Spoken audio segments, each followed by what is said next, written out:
తిక్కన్న, తిక్కన్న సోమయాజి అని కూడా పిలుస్తారు. 13వ శతాబ్దపు తెలుగు కవి. తెలుగు మాట్లాడే నియోగ బ్రాహ్మణ కుటుంబంలో జన్మించాడు. మహాభారతాన్ని తెలుగులోకి అనువదించిన త్రిమూర్తి కవుల్లో ఈయన రెండవ ఆయన. మొదటి కవి నన్నయ్య భట్టారకుడు. తిక్కన్న చివరి 15 అధ్యాయాలని అనువదించాడు, కానీ సగం పూర్తయిన అరణ్య పర్వంను అనువదించలేదు. ఎర్రన్న అనువదించే వరకు తెలుగు ప్రజలకు చివరి అనువాదం 1 శతాబ్దానికి పైగా లేకుండా పోయింది.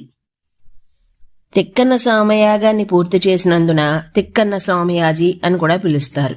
తిక్కన్నకు బిరుదులు కవి బ్రహ్మ మరియు ఉభయ కవిమిత్రుడు. 1205 పాటూరు, కొవ్వూరు, నెల్లూరు జిల్లా కాకతీయ రాజ్యంలో జన్మించాడు.